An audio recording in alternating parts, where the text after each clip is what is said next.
Welcome back everyone to Just United.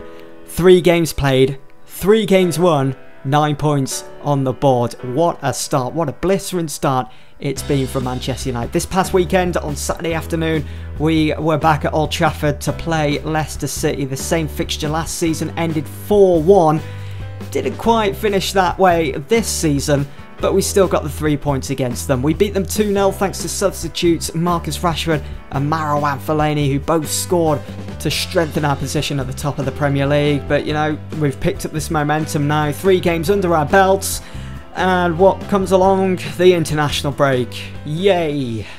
All that momentum that we've gathered, all that pace that we've gathered, even though it's just 3 games, we've got to wait another week or so before we play again, which is away to Stoke. Oh, Gareth Southgate's England against Malta. I don't think I could go through it. Yeah, it's just boring me thinking about it.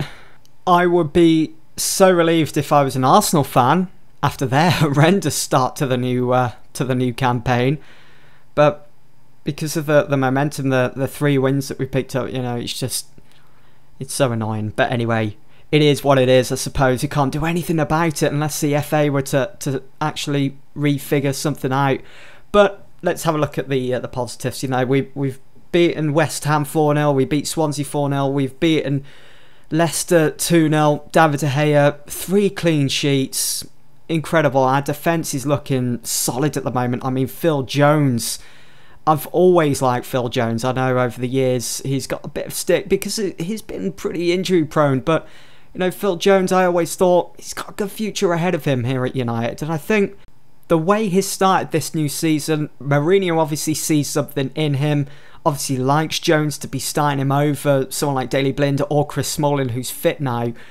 The way he started this season, it's looking very promising at the moment. I don't want to speak too loudly, but I hope he doesn't get injured for England in this international break, because we all know that's happened on quite a few occasions now in the past. So fingers crossed there. But Phil Jones, he's had a really good start to this new season for Manchester United. Now, the game against Leicester, I was expecting a bit more of a tougher challenge this time around than the West Ham and Swansea game. Leicester obviously being previous Premier League champions, and also that they've strengthened in the summer, bringing in Harry Maguire, who picked up the official Premier League Man of the Match award. I mean, their defensive display. I mean, Craig Shakespeare, I mean, he can't be disheartened by their performance on Saturday. Yes, they conceded 2 goals. Yes, they lost the game. But they did really give a good account of themselves. And there were a few moments, and it was in the back of my mind, thinking, you know, I can see Jamie Vardy getting a goal here in a moment, or maybe even Mahrez. But, you know, Vardy, Okazaki and Mahrez, 3 players that have been pretty decent. They've started the season off well. I mean, we saw in that game against Arsenal at the Emirates on the opening day, they were pretty ineffective in this game. We managed to snuff them out nicely. There just wasn't much end product from them. I mean, when was the last time Vardy scored against us? Was it in Van Gaal's last season at the King Power Stadium when he beat Van Nistelrooy's all-time Premier League goal-scoring record? I think it was. I will have to check that. But I mean, the closest Leicester got against us on Saturday was, I think it was through Andy King, I think it was, who had that effort on goal which De Gea saved, pushed up onto the post and into the crowd. They did come very close to drawing a goal back, but that was in the final stages of the game. Even if they did get it, we'd already won the game. And you know, we should have won it by more. I mean, when you look at the final match stats, we had so many efforts on goal. I think it was over 20, wasn't it, or something like that. We had so many crosses going into the box as well, especially in that first half. Mata did score a goal, but it was offside. I think it was his fingertip that was offside. Lukaku had that penalty. How he didn't put it into the back of the net. I know there was a lot of talking points about Schmeichel being about a yard or so off his line, but it was saved nonetheless. And in the end, we had to resort to bringing on Rashford, who got the first goal, and then Fellaini in off his knee. I mean, our 2 substitutes again, bringing players off the bench. It just goes to show that the depth that we have, the quality that we have on that bench. Players that can be brought on 60th, 70th minute, 80th minute, and have a real impact on a match and have their say. Now heading into this game, I did think we were going to go unchanged with our team selection. Rashford starting out on the left, Martial on the bench, Martial to be brought on and score a goal like he has done against West Ham and Swansea, but that wasn't the case. It was the other way around. Martial started, Rashford on the bench, and it was Rashford that came off the bench to score the goal. It's weird what's happening at the moment, but again, you know, it's just showing that these players are coming off the bench and that they've actually got that drive, that energy that they want to make an impression on Mourinho. It is so good to see this healthy competition between the players. I want to start this week. No, I want to start this week. It's almost as if they're saying. But, you know, I wouldn't be surprised if Rashford starts against Stoke. I suppose it all depends on if he scores for England in the international break. And the same goes for Martial if he starts for France. So, you know, it is really good to see. I mean, the last time we saw that, you're looking back at the Sir Alex days, the Moyes and Van Gaal era, players just seemed to lack that confidence, didn't they? Whereas now, I think confidence is a huge thing with the team this season. It's almost as if they're confident that they're going to win the league this season. They're turning up to games confident that they're going to win. I mean, these games against West Ham, Swansea, Leicester, they're games over the last 3-4 years where we would have struggled. We would have lacked that confidence. We would have conceded goals left, right and centre. We would have dropped points and it would have left us feeling frustrated where we had to take it out on social media. But, you know, this season, there's definitely a different feel. I mean, the way we're playing football as well, it's quick, which we've always wanted, which we've always demanded it at Manchester United. It's free-flowing, and it does seem as though Jose is allowing, as he mentioned, you know, he let his horses run free. He's given them that freedom of creativity, and it's so good to see. And, you know, Van Gaal, we know with his draconian style of management, he had every player under his thumb. They had to do what he was told. And with Moyes as well, he was a defensive style manager, so we couldn't allow our attacking players to get forwards. And so, but with Mourinho, that's all changed. And I suppose it helps having players like Lukaku and Matic in the team. Matic allowing Pogba to get further forwards. Lukaku, a proven goal scorer in the it's all coming together just nicely. And I know we're only 3 games into the new season, but think about this, we've got Ibra to add to that attack force as well a bit later on this season. I can't wait. I'm almost getting goosebumps here just thinking about it. I can't wait to see how we're going to handle playing Stoke away, because that was a game that we've always struggled in. I can't wait to see that in the next week or so after the international break. And I can't wait to see how we perform against some of the top European sides in the Champions League. Now, I just want to quickly touch on Marouane Fellaini, because he scored that second goal on Saturday against Leicester. Now, we all know he's been on the receiving end of quite a lot of criticism over the years. We've heard things such as, he's not fit to wear the United shirt. He shouldn't be playing at Manchester United. He's not a Manchester United player. Get rid of him. Sell him. And yes, he's done a few questionable things in the past. I mean, cast your mind back to that game at Goodison Park against Everton when he conceded that penalty. He got sent off in the Manchester derby last season. I think Fellaini, being Fellaini, he's always going to be that player that the referee's always going to be keeping their close eye on. You know, he's got a bit of a reputation, some would say. But, you know, over the last 12 months, Fellaini has seriously grown on me as a Manchester United player. He's kept his head down, apart from those moments where he's given away a penalty or, you know, he's made a bad challenge or he's got sent off. He's kept his head down. He's a player that never really complains, even if he starts on the pitch, or if he starts on the bench, or if he's out of the team altogether. He never comes across as though he's a complainer.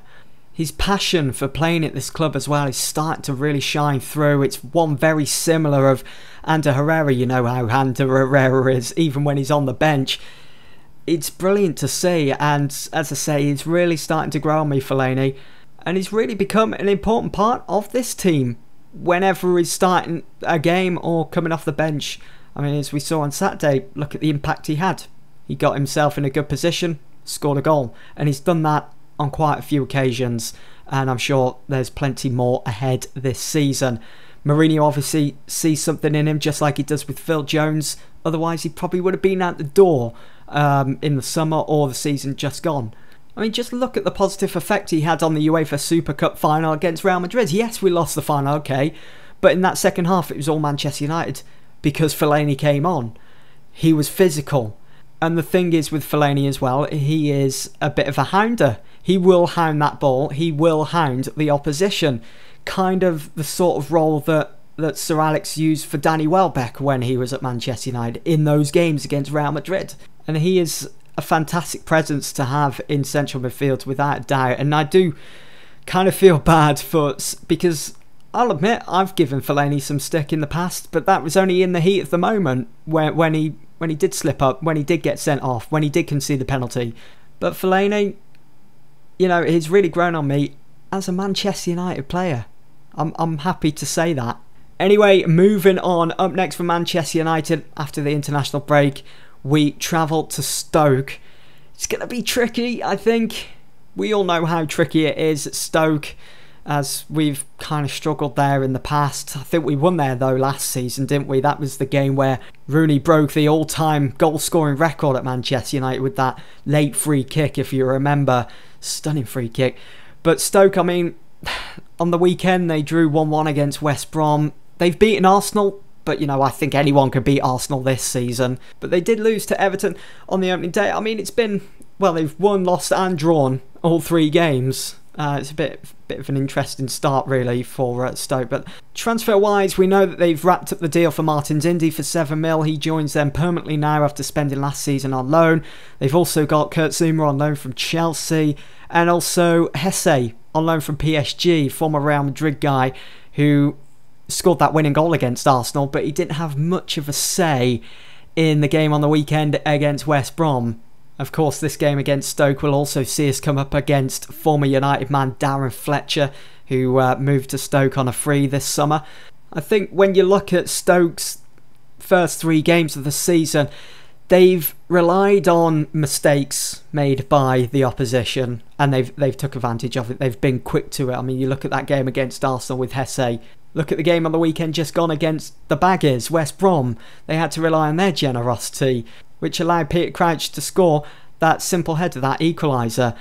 They can't rely on generosity when playing against us. They just can't, because yes, we've kept 3 clean sheets, but that's all down to our defence as well. They've played a huge part. We've been so well drilled, so balanced, so defensively strong. And then when you add the speed of our counter in there with Mkhitaryan, Rashford, Martial, Lukaku, we'll certainly outgun Stoke. That game against West Brom, I mean, on paper, Hesse, Shaqiri and Choupo-Moting, I think that's how you pronounce his name, on paper they seem like a formidable, strong team going forwards. Those 3, they seem quite off-putting for the opposition, you know. But that game against West Brom on the weekends, I mean, I did sit down and watch it. They were threatening. Their movement was brilliant, and also their pace, but they did overplay quite a few balls. And if they try to do that against us, you're going to have someone like Eric Bailly or Phil Jones smash anything in his way. They're not going to stand for it. We're going to get stuck in, we're going to win that ball back, we're going to hit them on the counter, and it'll be game over. So it's certainly going to be an interesting battle once again for Manchester United, having to travel to Stoke with Mourinho in charge. Now, team selection, my team prediction. I'm going to go ahead and say exactly the same as I did for the Leicester game. I think Rashford will start over Anthony Martial. And providing we don't get any injuries during the international break, I think that's the team that Mourinho will be putting out there. Mkhitaryan starting again, and Lukaku up top, and I'm sure Lukaku will get a goal or 2 against Stoke this time around. He'll want to right that wrong of missing that penalty, missing 1 or 2 chances on the weekend against Leicester. He will want to be getting back on that score sheet again for Manchester United. My score prediction, I'm going to go ahead with a Manchester United win again to keep that 100% records, 100% start. I'm going to say 2-0. 2-0 to Manchester United. I definitely think we'll keep another clean sheet. It'll be difficult, but I think we'll do it.